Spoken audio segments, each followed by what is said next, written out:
Et voilà, de retour. Alors, bonjour, très cher François. Comment ça va aujourd'hui? Ça va très bien, Annie. Merci beaucoup. Oui, donc, aujourd'hui, mon cher François, on a le plaisir de discuter questions. Alors, le thème d'aujourd'hui est la questionologie, alors l'art de poser des questions. C'est un sujet ambitieux parce que c'est, je dirais, certainement un des arts très intéressants à acquérir ou à étudier pour améliorer peut-être notre façon d'interagir dans notre réalité de vie, notre réalité professionnelle. Alors, en introduction, en fait, ce que j'avais envie d'apporter, c'est que ben, le questionnement, donc le fait de poser des questions, d'agir dans ce sens-là, c'est l'étape préliminaire au dialogue et à la découverte. Alors, c'est vraiment le questionnement qui permet de découvrir, de s'intéresser et d'explorer diverses avenues. Les connaissances que nous acquérons donc et l'efficacité de nos actions dépendent beaucoup de la qualité des questions qu'on pose. Alors, plus on se développe, plus on a le désir d'avancer, plus on est curieux de toutes sortes de sujets intellectuellement et davantage, plus on se développe, plus ça permet justement une ouverture qui est plus large, plus vaste, et ça nous permet d'explorer donc des sphères dans lesquelles on est peut-être moins connaissant ou peut-être moins euh, aguerri, mais en même temps, qui nous permet justement d'élargir nos horizons et peut-être de trouver de nouvelles passions, de trouver de nouveaux filons pour des intérêts qui pourraient nous alimenter positivement. Donc, ce qu'il est important de réaliser également, c'est que tout ce que nous savons aujourd'hui, tout ce que nous voyons autour de nous, est vraiment issu du fruit de la curiosité humaine.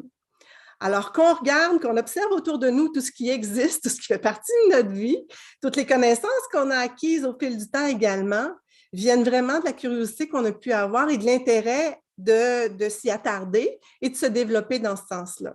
Ce qu'il faut savoir, c'est qu'un humain moyen, donc un être humain, pose en moyenne 15 de questions dans son discours quotidien. Quand on s'intéresse donc à la questionologie, c'est de s'intéresser à augmenter le pourcentage de questions pour avoir une vie un peu plus enrichie à travers nos interactions, nos relations, mais également à découvrir de nouvelles façons de questionner l'environnement, de questionner nos proches pour aller chercher vraiment peut-être plus de finesse dans les réponses qu'on va recevoir. Alors, François, c'était mon introduction aujourd'hui. J'aimerais ça maintenant que tu avances parce que je sais que tu connais également le sujet. Et ça fait déjà quelques années que je m'intéresse à la questionologie. Et dans les faits, là, je dirais à main levée, qui a déjà entendu parler de questionologie? Excellent. Donc, moi, j'ai découvert tout à fait par hasard parce qu'à un moment donné, je me posais la question de poser les bonnes questions. Est-ce que c'est un art? Donc, s'il existe un art sur la façon de poser des questions, comment pourrait-on l'appeler? Donc, j'ai fait une recherche sur mon moteur de recherche préféré. Le mot m'est venu comme ça à l'idée, questionologie. Et là, j'ai trouvé beaucoup d'informations sur la questionologie. Donc, l'art de poser des questions. Tantôt, on vous mettra sur le chat un petit lien pour rejoindre une vidéo TED qui a été produite par Fabrice Palis. Donc, Frédéric Palis, pardon. Et Frédéric Palis, c'est un peu l'instigateur moderne de la cassiologie. Parce que dans les faits, l'instigateur à qui on attribue la cassiologie, c'est Socrate. Donc, je ne l'ai pas connu personnellement, bien que j'ai des cheveux blancs, mais je ne suis pas de cette époque-là. Donc, c'est Socrate. Mais je reviens à ce que tu mentionnais tantôt, Annie. Donc, de poser des questions, de poser des bonnes questions, c'est un art. Et à ce moment-là, j'ai dit à Annie, aujourd'hui, je vais m'amuser avec l'auditoire et je vais leur poser des questions. Donc, sentez-vous bien à l'aise, hein? Mais pourquoi poser des bonnes questions? Y a-t-il quelqu'un qui est prêt à se mouiller? Pourquoi poser des bonnes questions? Pour avoir des bonnes réponses. Plus que ça. C'est vrai, c'est un bon effort, mais plus que ça. Pourquoi poser des bonnes questions? Ben, je dirais, François, pour élever la conscience. Exact. Élever le niveau de conscience commun. Donc, à quelque part, est-ce que je pose une question pour avoir une réponse que je m'attends de recevoir ou je pose une question pour faire évoluer le niveau de conscience collective, 2, 3, 4, 8, 10 personnes, pour aller à un autre niveau? Donc, est-ce que je pose une question qui va faire évoluer ou je pose une question qui va faire en sorte, quand Annie parlait tantôt qu'on pose régulièrement, règle générale, toujours 10-15 % du temps les mêmes questions. Donc, si je pose toujours dans 10-15 % les mêmes questions, c'est que je me limite également, moi aussi, dans mon apprentissage. Tu sais, on parle de s'élever comme être humain, on parle de développement personnel. C'est d'ailleurs ce qu'on fait à tous les mercredis ici, là. Donc, le développement personnel, de prise de conscience, meilleure conscience et meilleure connaissance de soi. Donc, c'est de poser les bonnes questions. Comment on fait maintenant pour poser une bonne question? Y a-t-il quelqu'un qui est prêt à se mouiller? Je trouve que tu as des bonnes questions, François. Comment fait-on pour poser une bonne question?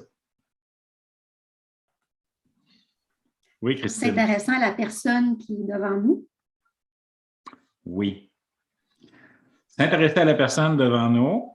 Et également, je rajouterais, Christine, aussi faire abstraction de jugement. Parce que souvent, on va poser des questions parce qu'on a une perception, une réception visuelle, auditive d'une situation, d'une personne, d'un événement, puis on va poser la question dans ce sens-là. Puis tantôt, Annie va vous arriver avec les types de questions à poser, parce qu'il y a plusieurs types de questions à poser. Donc, mais effectivement, tu as tout à fait raison.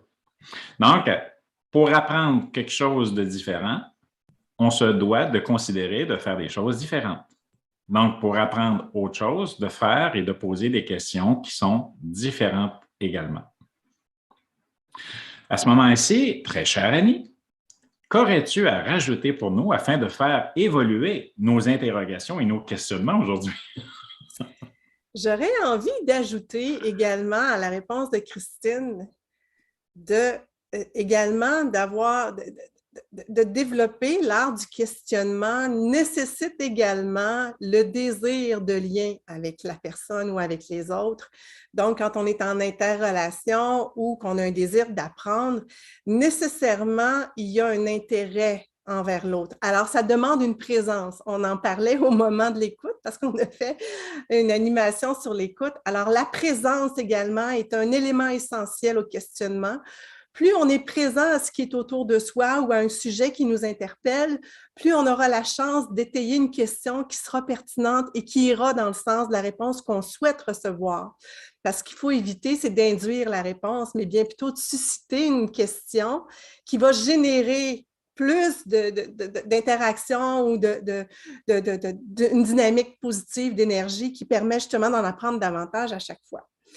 Alors, si on continue dans le fond, j'aurais envie de parler à quoi sert le questionnement, donc l'utilité du questionnement, parce qu'il y en a plusieurs. Première des choses, assurément, obtenir des informations et des renseignements. Alors, c'est une des réalités. Deuxième élément, prendre contact.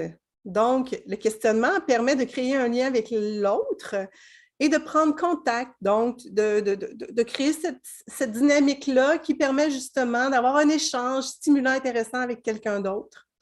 Ça permet également de prospecter. Alors, quand on veut découvrir quelque chose de nouveau, on s'intéresse à un futur client potentiel ou on se dit, ben j'ai un marché peut-être à aller voir.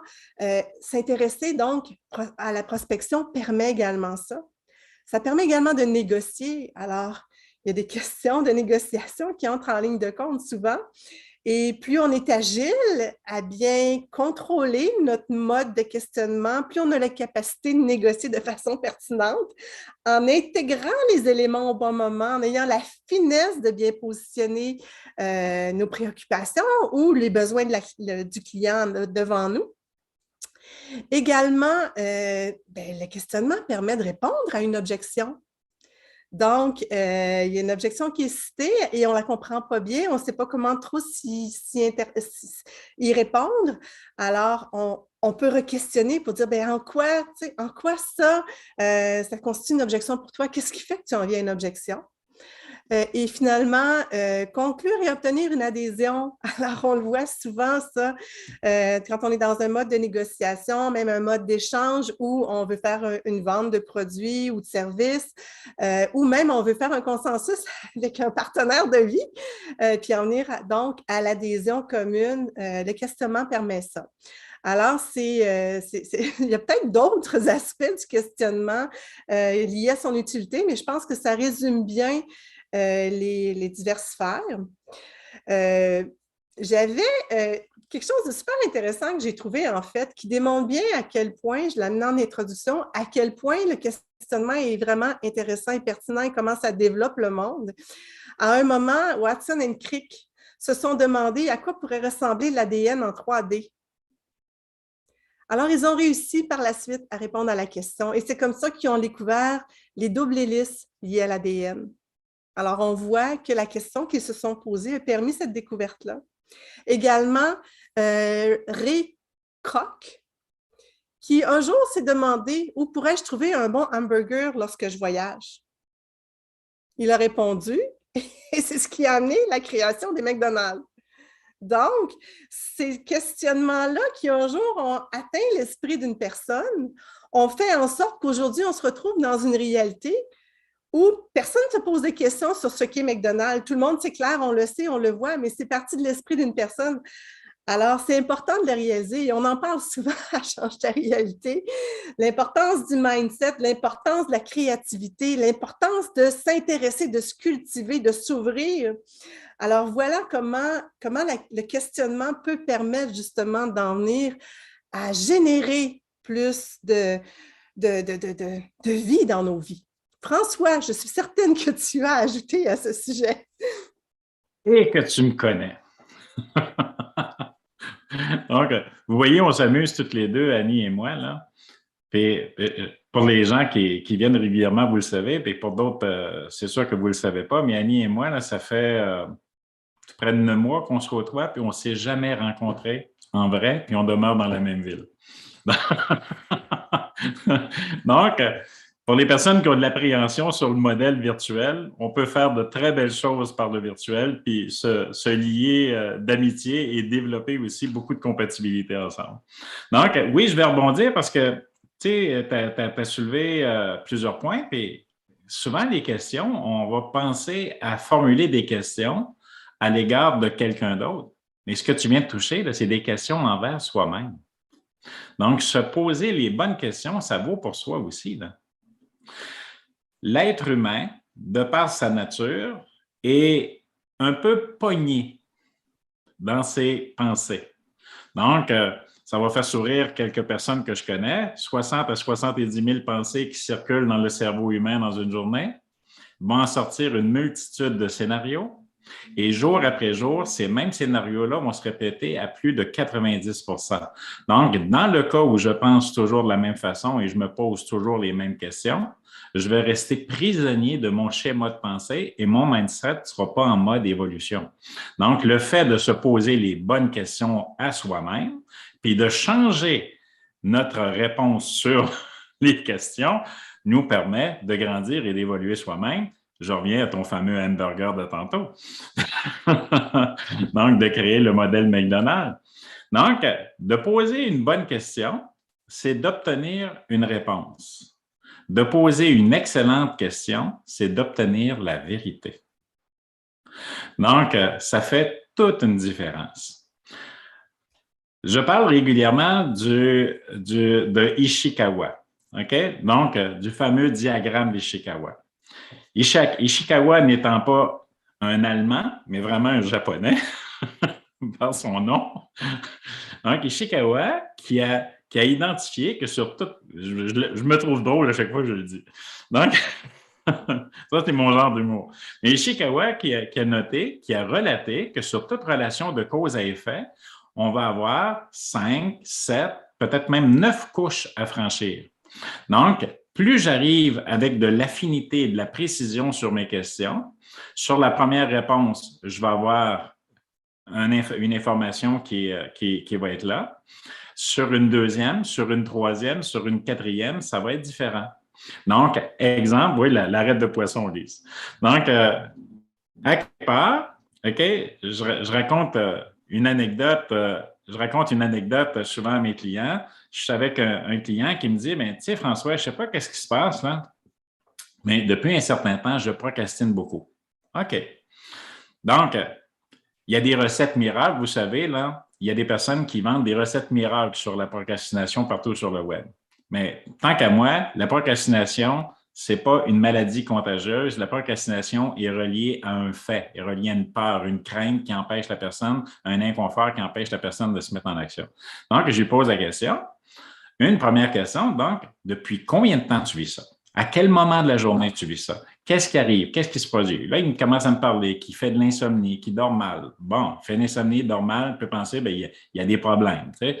Bien, je lui pose la question, mais quand tu te réveilles en pleine nuit, tu as de l'insomnie, tu penses à qui? Tu penses à quoi? Ça peut être la business, ça peut être toutes sortes de choses. Je pense à ma conjointe. Je peux arrêter là-dessus et dire, bon, problème de couple.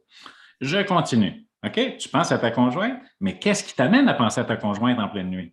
Bien là, il me dit, on a vendu notre maison l'automne dernier. Et là, on est en processus d'achat. Je me suis fixé un budget de 850 000, puis ma conjointe a vu la maison de ses rêves qui en vaut 1,2 million. Puis j'ai peur de ne pas arriver dans mes finances. Et ça, c'est avant la COVID. OK? Donc, vous voyez là, finalement, j'ai posé 7-8 questions pour arriver à obtenir la vérité. La vérité, ce n'est pas de la procrastination, c'est de l'inconfort. Il n'y avait pas le courage de rencontrer sa conjointe, de prendre un rendez-vous avec elle, puis lui dire, chérie, j'ai peur qu'on n'a pas les moyens de cette maison-là. OK? S'il arrive des imprévus, on est foutu. Donc, vous voyez là, donc l'importance de poser les bonnes questions. Donc, c'est vraiment un art en soi de poser les bonnes questions. Oui. Et là. Je voulais juste confirmer que j'étais d'accord. Oui, c'est ça. C'est un art. D'ailleurs, je peux vous dire, bien, avez-vous une question pour moi? Et là, je vais avoir une réponse, peut-être oui, peut-être non. Je vais vous dire, mais écoute, quelle question avez-vous pour moi? Oups, j'ai juste changé un mot. OK? Donc, puis je peux revenir en allant plus loin de dire, quelle question tu aurais pour moi pour faire grandir notre conversation, notre discussion aujourd'hui? Là, j'atteins un autre niveau. Donc, l'art de poser des questions. Maintenant, bien, Annie, tu as certainement plusieurs questions factuelles. Il y a peut-être des questions diplomatiques, des questions politiques. Il y a certainement plusieurs questions, plusieurs types de questions à regarder, Annie. Oui, mais on est capable de se les dire, ces types-là de questions. Dans le fond, c'est plus les modes de questionnement qui existent, en fait. Quels sont les types de questions qui existent? Je ne dirais pas dans les sphères du politique et tout ça, du légal, mais donc, les types de questions, en fait, qu'on rencontre, d'abord, on le sait, on en entend souvent parler, les questions ouvertes. Les questions ouvertes qui permettent un échange, qui permettent de mieux saisir, de mieux comprendre. Et là, François, j'ai vraiment envie que tu me parles de ton truc mnémotechnique dont tu es si heureux de parler à chaque fois. Alors, je te laisse aller pour dire quels sont les éléments qui peuvent être compris dans les questions ouvertes. On ne t'entend pas. C'est bon, j'avais oublié d'ouvrir mon micro. Donc, je vais même m'amuser à partager mon écran. Et voilà. Donc, c'est une mnémotechnique. Donc, une technique de mémorisation. Et moi, celui-ci, je l'ai appelé CQQ, c'est occupé, parce que ça fait drôle, ça fait enfantin, OK? Puis c'est facile à retenir. CQQ, c'est occupé. Et là, vous voyez, je n'ai pas des questions qui suscitent une réponse qui arrive par oui et par non. Donc, toutes ces questions-là, okay, la façon de formuler, les mots sont très importants là, parce qu'on va avoir des mots qui vont susciter des réactions et des émotions chez les gens. Donc, d'arriver avec un combien ça coûte, combien ça rapporte, comment ça fonctionne, comment ça sonne. Donc, dans le comment, quels sont les moyens, quelles sont les méthodes. Okay? Donc, dans le comment, dans les où, dans les quand, dans les qui, puis dans les pourquoi. Le pourquoi, là, je porte toujours une attention particulière au pourquoi parce que je vais arrêter le partage d'écran. Dans le pourquoi, ce que je trouve important, c'est de poser le pourquoi sur des aspects et d'être conscient de ne le pas poser dans une situation où on est en train d'interpeller la capacité d'une personne. Donc, je dis à Annie, pourquoi tu as fait ça? Tout de suite, elle va se sentir menacée, accusée, puis là, ça ne fonctionnera pas. OK? Donc, dans ce genre de situation-là, il faut vraiment l'éviter. Mais quand c'est question d'en apprendre davantage sur un élément technique, OK? Pourquoi utiliser cet outil-là? Pourquoi faire ci? Pourquoi faire ça? C'est correct. Mais quand ça s'adresse vraiment sur un comportement, une attitude de la personne, bien là, à ce moment-là, on risque de bloquer le canal de communication et d'échange plutôt que de le faire évoluer. Mais voilà pour la technique du CQQ, c'est occupé. Merci, François. Donc, on vient de parler des questions ouvertes, qui était la première catégorie de questions. Il y a aussi les questions fermées. Alors, celle-là, on est aussi assez usuelle. C'est celle qui amène une réponse qui est oui ou non. Alors, les questions fermées donnent vraiment rapidement une réponse sans qu'il y ait possibilité d'extrapoler nécessairement.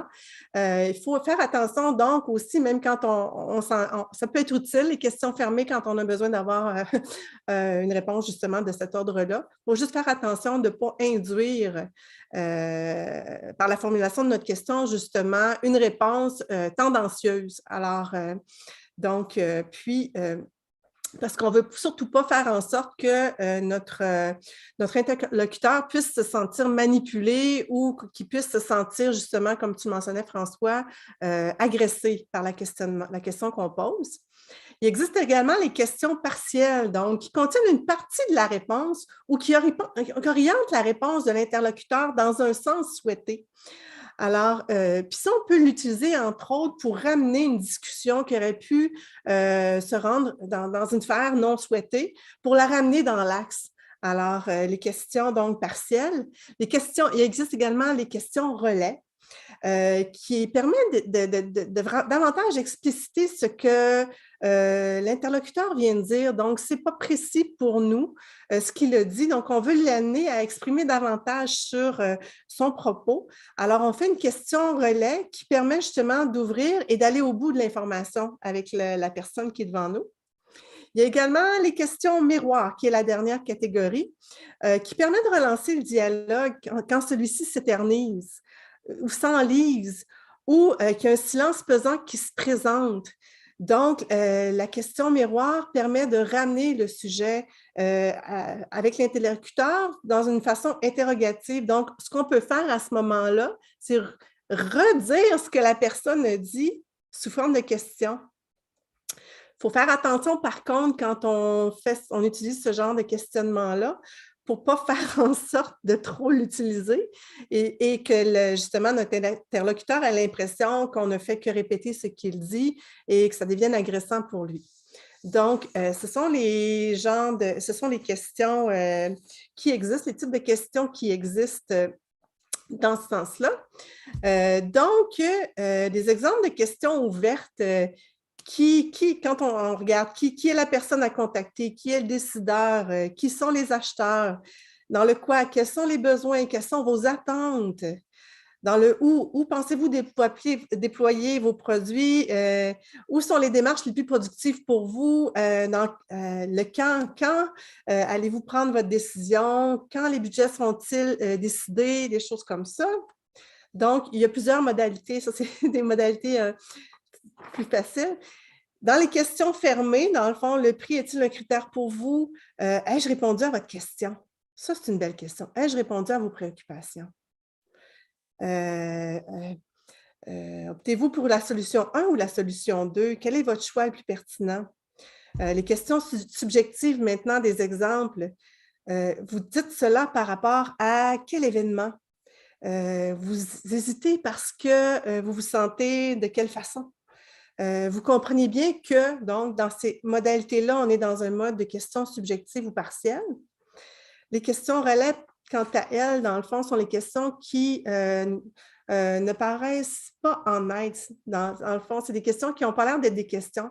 Alors, on peut dire dans ce sens-là, c'est-à-dire, donc ça, c'est une question, c'est-à-dire, sur quels critères vous vous basez? Qu'est-ce qui vous permet de dire ça? Dans quelle mesure cette situation-là se produit? Alors voilà, c'était des exemples que je souhaitais apporter en plus. Donc, je ne sais pas s'il y a des questions jusqu'à maintenant de notre auditoire qui est vraiment le fun. Aujourd'hui, on a beaucoup de nouveaux dans notre auditoire. Alors, auriez-vous des questions? Oui, quelles sont les questions Bonnie pour nous aujourd'hui? Monique, levez la main.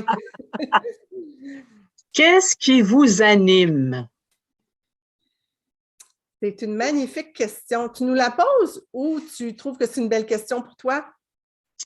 Un jour, un ami avec qui je suis en contact maintenant, mais tu sais, on peut faire des retrouvailles de façon virtuelle et la question qu'il m'a posée m'a profondément interpellée. Ma chère Monique, qu'est-ce qui t'anime? Ça, là, je l'ai aimé et je l'ai importé dans mon vocabulaire, dans ma façon d'être, de penser et de m'adresser à des gens, tant au plan personnel que professionnel, quand c'est bien encadré, même, je pourrais dire. Alors ça, c'est une question ouverte qui laisse la place à tout sans jugement parce que, hey, qu'est-ce qui t'anime? Anima, l'âme, c'est très profond, là. Puis ça peut toucher n'importe quel sujet. C'est complètement ouvert. J'aime ça beaucoup. Alors, oui, ben, je peux vous poser la question, Annie et François, pour créer ces belles rencontres magnifiques des mercredis. Qu'est-ce qui vous anime? Je vais prendre la parole tout de suite. Je ne laisse pas la chance à Annie de répondre. On va répondre à tes questions la semaine prochaine. Hey! Non, parce que avec le temps qui nous reste, de répondre à cette question-là, là, ça serait trop court. Ça serait trop court. Oui, moi, je vais te dire, Monique, j'adore cette question-là. Et ce qu'il faut, ce qui est important, ça résume bien, ce que ta question résume bien, en fait, la pertinence du questionnement. Quand on réussit à poser une question qui nous amène à allier la tête et le cœur, les émotions et l'esprit, nécessairement, on se retrouve dans une phase où il y a du sens, où il y a le désir de partage, mais pas un désir de partage qui est futile ou désintéressé, mais bien un désir de partage de profondeur. Alors, plus on en vient à avoir des échanges et des questionnements avec les gens qui nous entourent, qui sont basés sur ce genre de questions-là, plus la richesse dans nos rencontres est grande. Plus on en vient à avoir des relations autour de nous qui permettent une élévation du cœur et de l'âme et de l'esprit.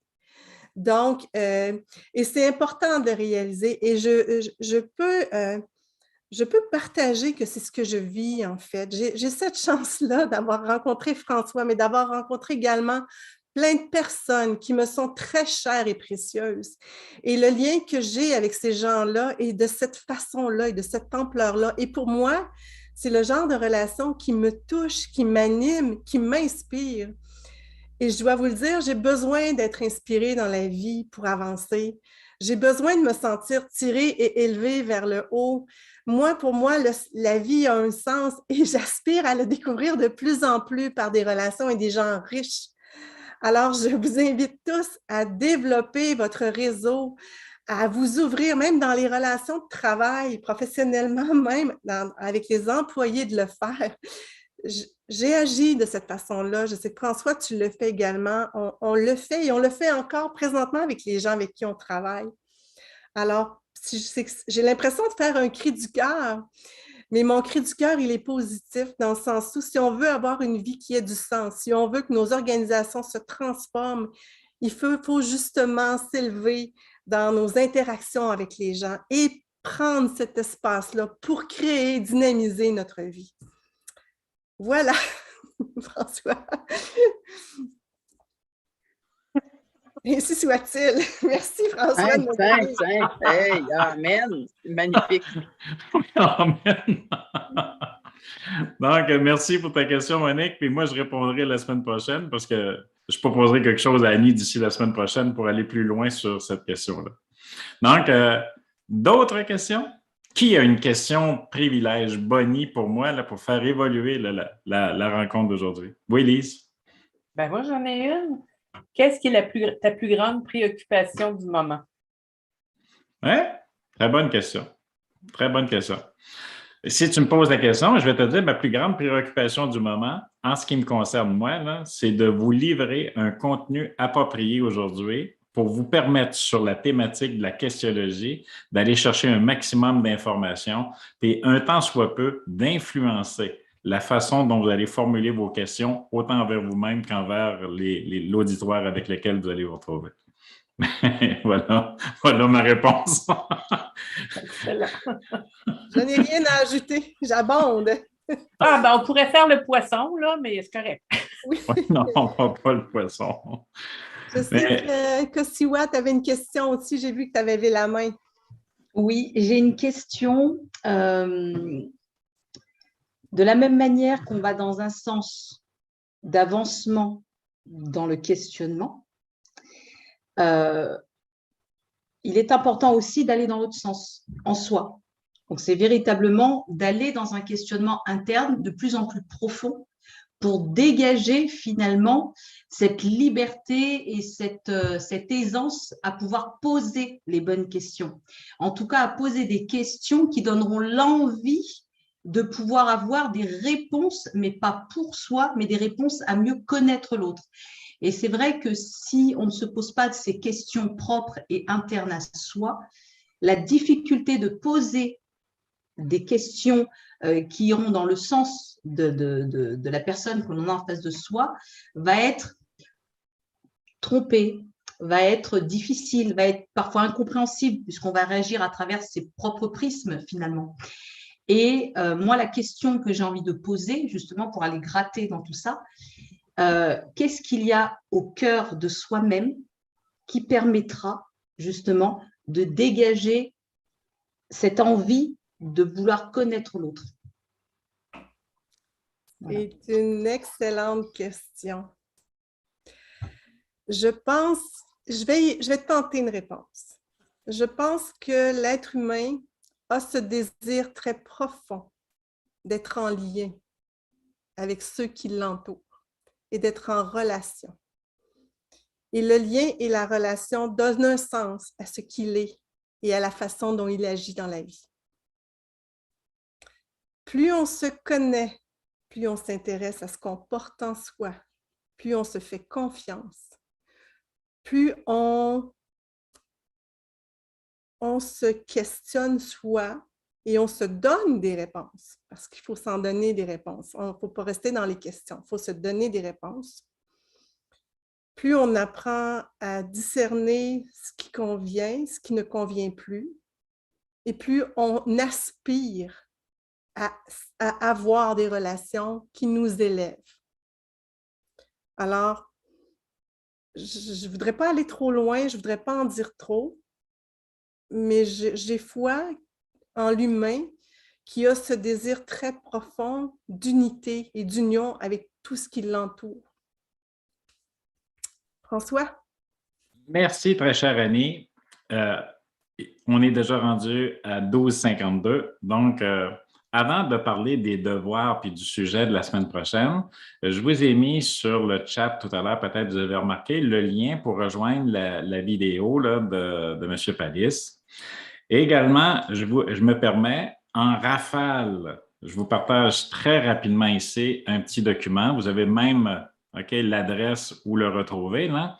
Mais vous avez ici, on parlait de l'importance des mots puis de l'importance de poser les bonnes questions. Donc, si je travaille sur la définition d'un problème et je travaille sur des questions qui vont dans l'atteinte ou la planification d'un objectif, regardez la différence. Ce problème est-il nouveau, récurrent pour vous ou encore, que souhaitez-vous atteindre?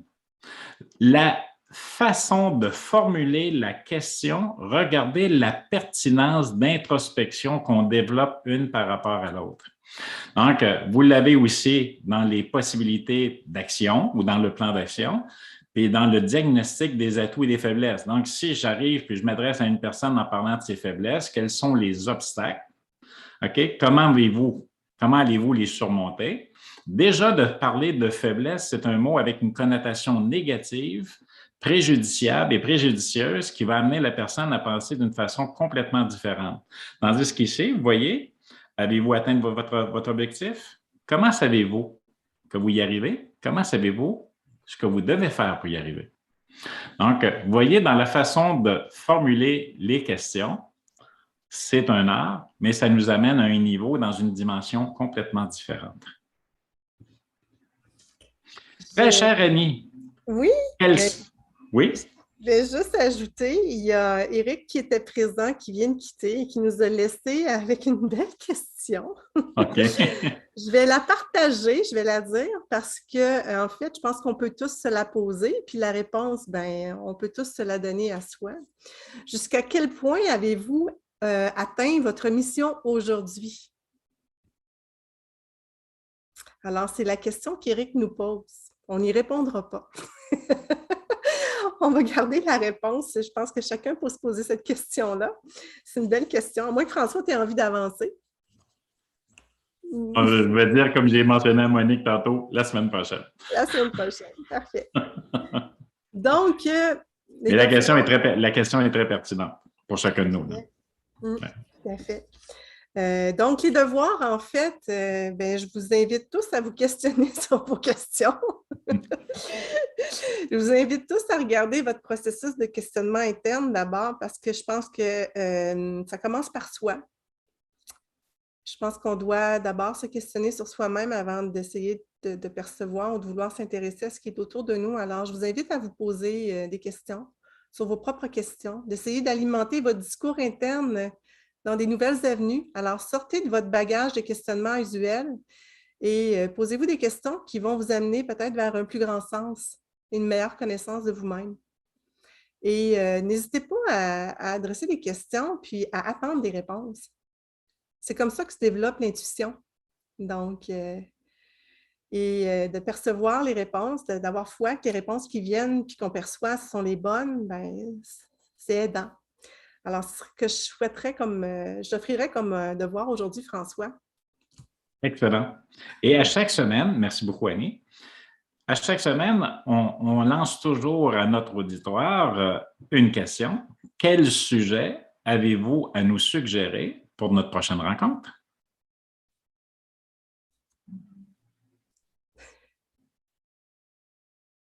Oups. Kasiwa. Certainement l'art d'analyser les réponses. Parce que dans la question que l'on pose, il y a une réponse qu'on va fournir et de cette réponse va certainement renvoyer à une question ou à une solution. Excellent. Un challenge pour Annie et moi. C'est bon, ça. C'est bon. Je seconde, j'avais la même chose. L'art de bien répondre. Alors, on est dans cette même énergie qui nous anime en ce moment. C'est génial. Je peux me prononcer déjà. Dans l'art de bien répondre, on va toucher à un sujet qu'on a vu, si je ne me trompe pas, il y a 3 semaines passées, l'écoute. On va évoluer plus loin, François. On va aller plus loin. Ça commence par l'écoute. Faire abstraction de jugement. Mais c'est bon, c'est un très bon sujet. Excellent. Alors, c'est acheté. C'est vendu et acheté. Excellent. En guise de conclusion, à main ou à pouce levé, comment vous appréciez notre rencontre d'aujourd'hui? Oui? Excellent. Merci beaucoup. Merci beaucoup. On vous invite, Annie et moi, bien entendu, on lance l'invitation à chaque semaine. J'ai perdu la notion du temps. Tantôt, Annie disait qu'on était à notre 20e webinaire du mercredi. Donc, c'est très bien. Donc, je vous invite à partager, à vous inscrire, à revenir, puis à partager dans vos réseaux respectifs. On se répète à chaque fois, mais on n'a rien à vendre, là, si ce n'est que de vendre des idées, vendre du bonheur, vendre des concepts pour permettre à tout chacun de pouvoir évoluer dans cette vaste sphère-là qui est la vie. Donc, c'est ça. Merci beaucoup. Tu es tellement en train de répondre à la question d'Éric en parlant de tout ça. Donc, est-ce qu'on est dans notre mission? Peut-être. Alors, merci tout le monde. C'était un plaisir. C'était une belle salle de nouveau aujourd'hui. C'était vraiment plaisant de vous retrouver. Alors, merci beaucoup, puis à bientôt. À très bientôt. Bye-bye. J'apprécie toujours l'invitation par LinkedIn, Annie. J'ai beaucoup apprécié. Parfait. Comme ça, j'ai un clic. Je n'ai pas à chercher le lien. Ouais. C'est Super. génial. Ou François. Merci beaucoup.